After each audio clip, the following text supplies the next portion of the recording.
ಇವತ್ತು ನೋಡ್ತಾ ಇದ್ದಾರೆ ಗಲಾಟೆಗಳು, ದೊಂಬಿಗಳು, ಅವೇನು ಅವ್ರು ಟಿ ವಿ ನೋಡೋಕ್ಕೆ ಆಗೋದಿಲ್ಲ. ಟಿ ವಿ ತಪ್ಪು ಅಂತ ನಾವು ಹೇಳಲ್ಲ, ಆ ಘಟನೆಗಳನ್ನು ಜನರ ಮುಂದೆ ಇಡ್ತಾ ಇದ್ದಾರೆ ಅವರು. ಆಗೋದು ಯಾಕೆಂದರೆ ತಿದ್ದಿಕೊಳ್ರಿ, ಹಿಂಗೆ ಆಗಬಾರ್ದು, ನೀವು ಹಿಂಗೆ ಆಗ್ತಾ ಇದ್ದು ನೋಡಿ, ಅಲ್ಲಿ ಇವು ಇನ್ನೂ ಹೆಚ್ಚಾಗುತ್ತೆ. ಸಿದ್ದರಾಮಯ್ಯ ಸರ್ಕಾರ ಪತನ, ಸ್ಫೋಟಕ ಭವಿಷ್ಯ ನುಡಿದ ಕೋಡಿಮಠದ ಶ್ರೀಗಳು.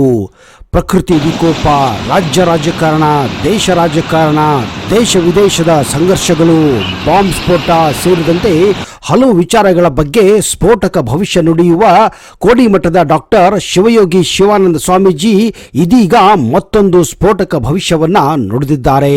ಹೊರದೇಶದಲ್ಲಿ ಮಳೆ ವಿಪರೀತ ಆಗ್ತದೆ, ರಾಷ್ಟ್ರಗಳು ಮುಳುಗ್ತವೆ, ಬಾಂಬ್ ಸ್ಫೋಟ ಇದೆ, ಜನಜಂಗುಳಿ ಆಗ್ತದೆ, ಜನ ಸಾಯ್ತಾರೆ, ಆಮೇಲೆ ಯುದ್ಧ ಭೀತಿ ಇದೆ,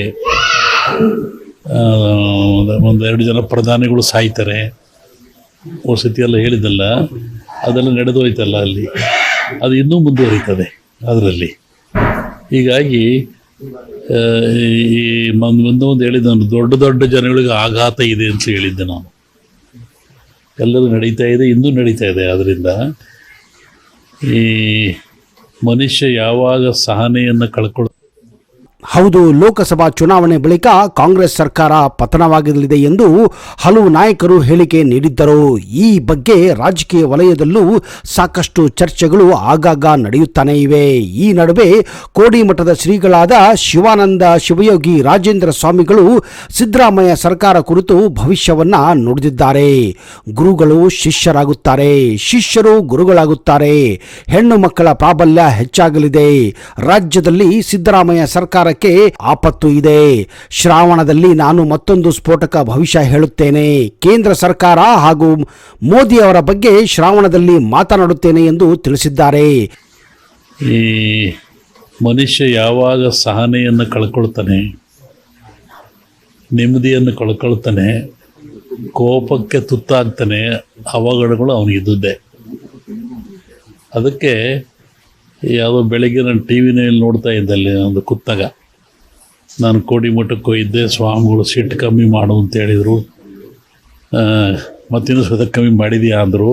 ಆ ಉಮಾಪತಿ ಅಂತ ಟಿ ವಿನ ಹೇಳ್ತಿದ್ದ, ದರ್ಶನ್ಗೆ ಅವನು ಗಲಾಟೆ ಆಗಿತ್ತಲ್ಲ, ಅವನು ನೀನು ಒಳ್ಳೆಯ ತಂದೆ ತಾಯಿ ಮಾತು ಕೇಳು ಅಂತ ಹೇಳಿದರು. ಈಗ ನಾನು ಭಾಳ ಸಾಹುಕಾರರಾಗಿದ್ದೀನಿ, ಅವನ ಜಗಳಕ್ಕೆ ಹೋಗ್ಬೇಕಾಯ್ತು, ಹೋಗಲಿಲ್ಲ ಅಂತಲೇ ಹೇಳ್ತಾ ಇದ್ದ ಟಿ ವಿನಲ್ಲಿ. ಅಷ್ಟೇ ಅಲ್ಲದೆ ಇತ್ತೀಚೆಗೆ ಬಿಜೆಪಿಯ ಗೋವಿಂದ ಕಾರಜೋಳ ಕೂಡ ಒಂದು ಸ್ಫೋಟಕ ಮಾಹಿತಿ ನೀಡಿದ್ದರು.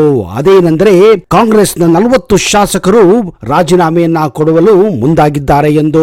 ಈ ಎಲ್ಲ ಬೆಳವಣಿಗೆಗಳನ್ನ ನೋಡಿದರೆ ನಿಜಕ್ಕೂ ಕೋಡಿ ಶ್ರೀಗಳು ಹೇಳಿದ ಮಾತುಗಳು ನಿಜವೆನಿಸುತ್ತಿದೆ. ಆದರೆ ಬರುವ ದಿನಗಳಲ್ಲಿ ಏನಾಗುತ್ತದೆ ಅನ್ನೋದನ್ನ ನಾವು ಕೂಡ ಕಾದು ನೋಡಬೇಕಾಗಿದೆ.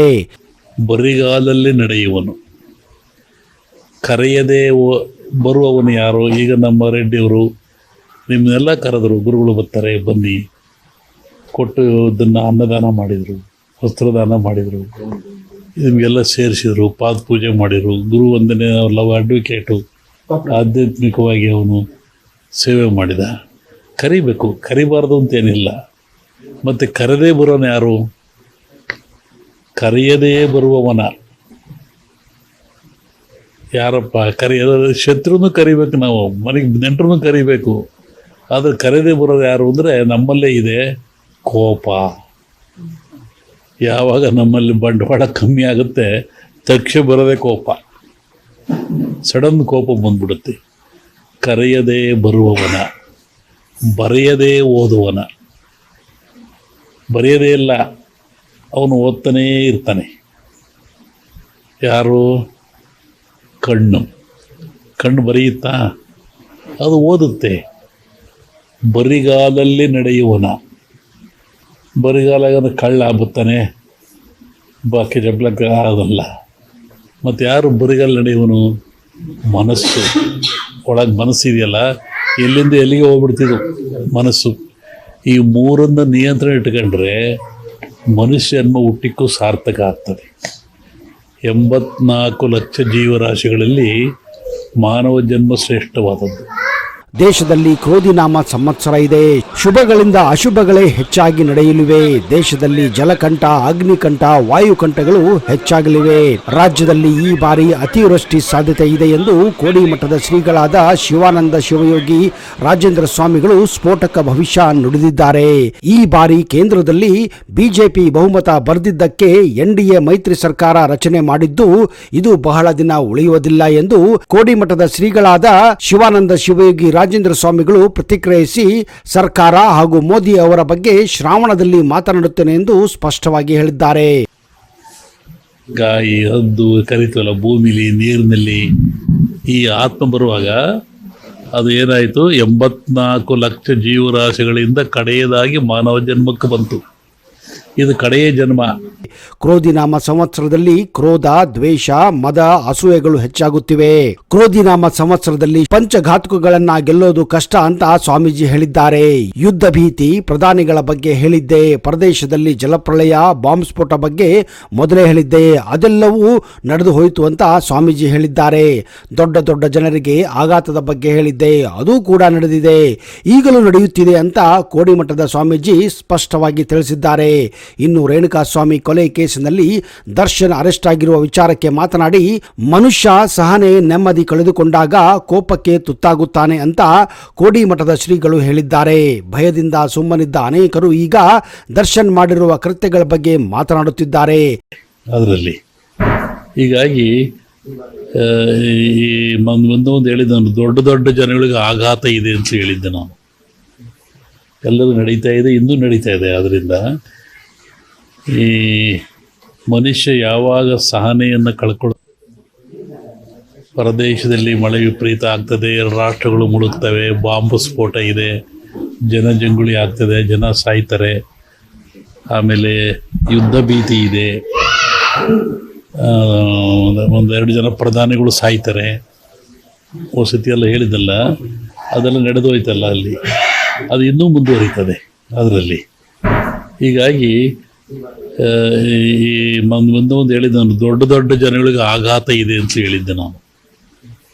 ಎಲ್ಲರೂ ನಡೀತಾ ಇದೆ, ಇನ್ನೂ ನಡೀತಾ ಇದೆ. ಅದರಿಂದ ಈ ಮನುಷ್ಯ ಯಾವಾಗ ಸಹನೆಯನ್ನು ಕಳ್ಕೊಳ್ತಾನೆ, ನೆಮ್ಮದಿಯನ್ನು ಕಳ್ಕೊಳ್ತಾನೆ, ಕೋಪಕ್ಕೆ ತುತ್ತಾಗ್ತಾನೆ, ಅವಘಡಗಳು ಅವನಿಗಿದ್ದುದೇ. ಕಾಟೇರ ಸಿನಿಮಾದ ದೊಡ್ಡ ಯಶಸ್ಸಿನ ಬಳಿಕ ಮತ್ತಷ್ಟು ದೊಡ್ಡ ಹಿಟ್ ಸಿನಿಮಾ ಕೊಡುವ ಉತ್ಸಾಹದಲ್ಲಿ ದರ್ಶನ್ ಕೋಪದ ಕೈಗೆ ಬುದ್ಧಿ ಕೊಟ್ಟು ಪೊಲೀಸರ ಅತಿಥಿಯಾಗಿದ್ದಾರೆ ಎಂದು ಹೇಳಿದ್ದಾರೆ.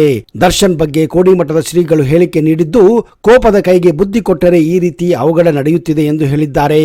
ಕೋಪದ ಕೈಗೆ ಬುದ್ಧಿ ಕೊಡದೇ ಇದ್ದರೆ ಇಂತಹ ಘಟನೆಗಳು ನಡೆಯುತ್ತಿರಲಿಲ್ಲ.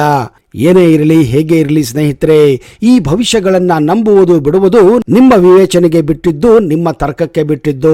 ಸ್ವಾಮೀಜಿಗಳು ಹೇಳಿದ್ದೆಲ್ಲ ಸರಿಯಾಗುತ್ತದೆ ಅನ್ನುವುದು ನಂಬಲು ಸಾಧ್ಯವಿಲ್ಲ. ಆದರೂ ಕಾದು ನೋಡಬೇಕಾಗಿದೆ. ಯಾಕಂದ್ರೆ ಇತ್ತೀಚೆಗೆ ನುಡಿದಂತಹ ಕೆಲವು ಮಾತುಗಳು ಈಗಲೂ ಕೂಡ ಸತ್ಯ ಆಗಿರೋದಕ್ಕೆ ಉದಾಹರಣೆಗಳಿವೆ. ಏನೇ ಆಗಲಿ, ಹೇಗೆ ಆಗಲಿ, ಭವಿಷ್ಯವನ್ನ ಕಾದು ನೋಡೋಣ. ಅಲ್ಲಿಯವರೆಗೆ ಜೈ ಹಿಂದ್, ಜೈ ಕರ್ನಾಟಕ. ನಿಮಗೆಲ್ಲ ಶುಭವಾಗಲಿ.